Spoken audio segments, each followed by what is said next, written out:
पटना के Shambhu girls hostel में बिहार की बेटी के साथ हुए यौन शोषण और निर्मम हत्या के विरोध में बेटी हित सामाजिक संगठन मुजफ्फरपुर बिहार के तत्वावधान में 20 जनवरी 2026 को समाहरणालय धरना स्थल पर सर्व समाज की सहभागिता से एक दिवसीय सामूहिक उपवास एवं धरना कार्यक्रम संपन्न हुआ। संयोजक देवीलाल एवं सह संयोजक मनोज कुमार सिंह के नेतृत्व में आयोजित इस शांतिपूर्ण आंदोलन में सामाजिक संगठनों, बुद्धिजीवियों और आम नागरिकों ने प्रशासन और सरकार से जल्द ठोस कार्रवाई करते हुए दोषियों की गिरफ्तारी, कड़ी से कड़ी सजा और पीड़िता को न्याय दिलाने की मांग की। वक्ताओं ने दो टूक कहा कि ऐसी घटनाएं पूरे बिहार को शर्मसार करती हैं और अब लापरवाही बर्दाश्त नहीं की जाएगी।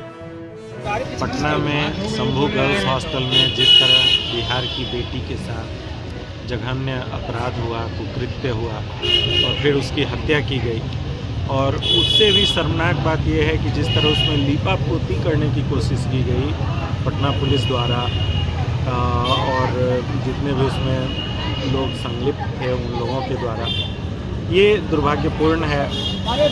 इसकी जितनी भी निंदा की जाए कम है। इसलिए हम लोगों ने आज सामूहिक उपवास का कार्यक्रम रखा है। हम लोगों की मांग है कि इसकी जांच सीबीआई से कराई जाए। आखिर महिला हॉस्टल में, गर्ल्स हॉस्टल में पुरुष लोग बाहर से कैसे जाया करते थे?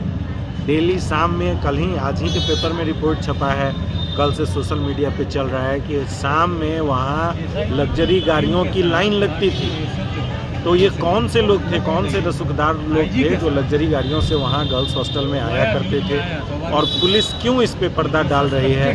पोस्टमार्टम रिपोर्ट आने से पहले क्यों कहा गया कि यह आत्महत्या है? वहाँ की पुलिस के द्वारा, वहाँ जो महिला थाना में की थानाध्यक्षा थी उनके द्वारा उसको लीपापोती इस पे करने की कोशिश क्यों की गई? एसआईटी का गठन किया गया है, लेकिन उससे हम लोग संतुष्ट नहीं हैं। जिस तरह पुलिस इस पे पर्दा डालने की कोशिश कर रही है, इसमें बड़े बड़े लोगों की संलिप्तता है, कई रसूखदार लोग इसमें शामिल हैं। इसलिए हम लोगों की मांग है कि इसकी सीबीआई जांच हो, दोषियों को कड़ी से कड़ी सजा मिले।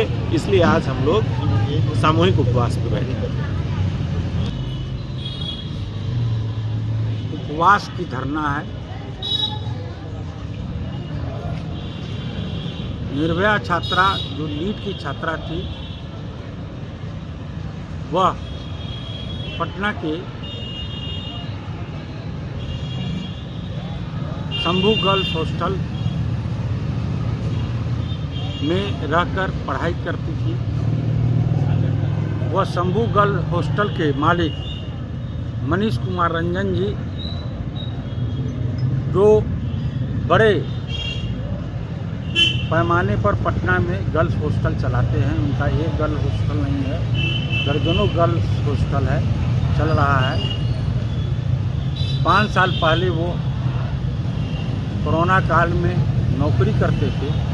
जहानाबाद के मुकदमपुर थाना के में उनका कई आपराधिक मामले दर्ज हैं, और ये 5 साल कोरोना काल में अभी हुआ है।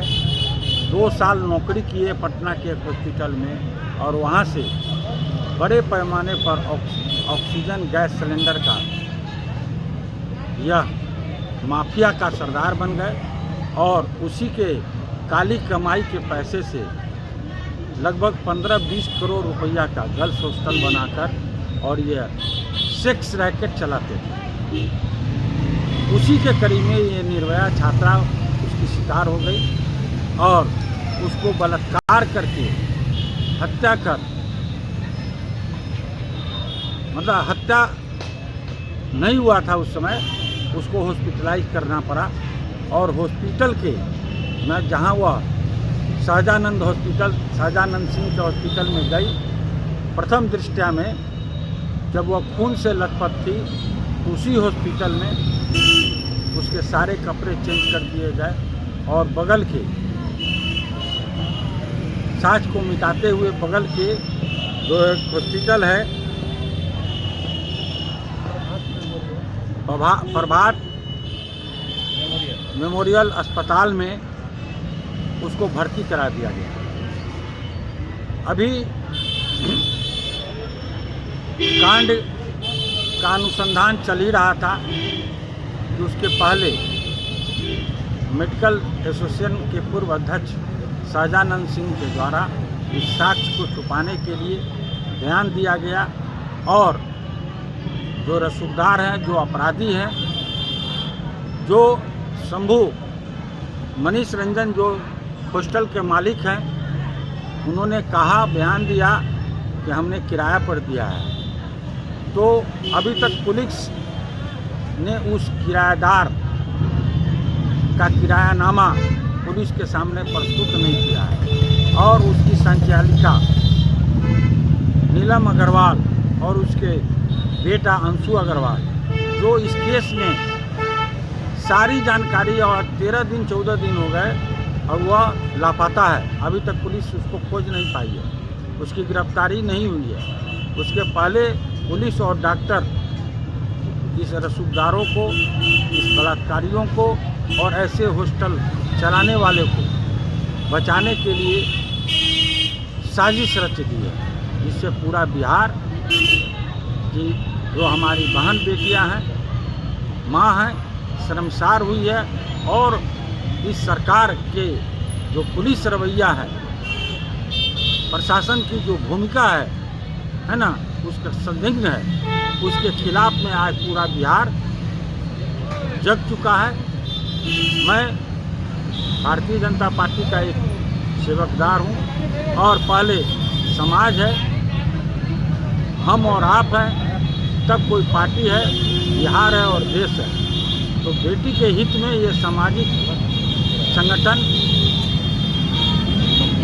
का यह उपवास का धरना है और आज हमारी महिला और बेटियां सुरक्षित रहे, इसलिए मैं सरकार से मांग करता हूं कि जो SIT का भी गठन हुआ है वह उस पर पब्लिक का, जनता का भरोसा नहीं है। इसलिए सरकार में जो गृह मंत्री हैं सम्राट चौधरी जी, माननीय मुख्यमंत्री जी, इसको गंभीरता से ले, नहीं तो बिहार जल उठेगा और ये पूरे बिहार को उखाड़ के फेंकने का जो है जनता में एक शक्ति है, माँ की शक्ति है। जब माँ बेटी सुरक्षित नहीं रहेगी तो आम जनता का क्या हाल होगा। इस किसी भी कोई भी बड़ा से बड़ा रसूखदार हो, हमारे गृह मंत्री बोलते हैं कोई भी अपराधी हो, उसको ज़मीन में कहीं भी छुपा हो, उसको मैं खोज के निकालूंगा और उसको स्पीडी ट्रायल कराकर मैं उसको सज़ा दिलाऊंगा। यह इतनी मर्माहत होकर पूरी जनता बिहारवासी और हमारा जो यह संगठन है, बेटी ही सामाजिक संगठन, मांग करती है गृह मंत्री जी से कि आप 1 सप्ताह के अंदर जिससे भी जांच कराना हो, चाहे अभी तो वह गर्ल्स हॉस्टल के, शंभू गर्ल्स हॉस्टल के मालिक मनीष रंजन जी को गिरफ्तार किया है, उसकी संचालिका नीलम अग्रवाल और उसके बेटे अंशु अग्रवाल, और जो डॉक्टर ने बयान दिया पोस्टमार्टम रिपोर्ट के पहले, उस डॉक्टर को भी हिरासत में लेकर करीब पूछताछ हो, उन्होंने साक्ष्य को क्यों छुपाया और साक्ष्य को क्यों मिटाया और बिना पोस्टमार्टम रिपोर्ट के इस तरीके से एक डॉक्टर मेंस एसोसिएशन के अध्यक्ष को इस तरह का बयान किस तरीके से साबित करता है, ये दर्शाता है। उसको भी गिरफ्तार करके उस पर स्पीडी ट्रायल चलाया जाए और सभी दोषी को फांसी की सजा इसमें मिले, वो भी कम है। देवीलाल, बेटी हित सामाजिक संगठन का मैं संयोजक। नए साल की नई शुरुआत, नई उम्मीदें, नया जोश और जनता के भरोसे के साथ MUZ न्यूज की ओर से आप सभी को नव वर्ष की हार्दिक शुभकामनाएं। साथ बने रहें MUZ न्यूज।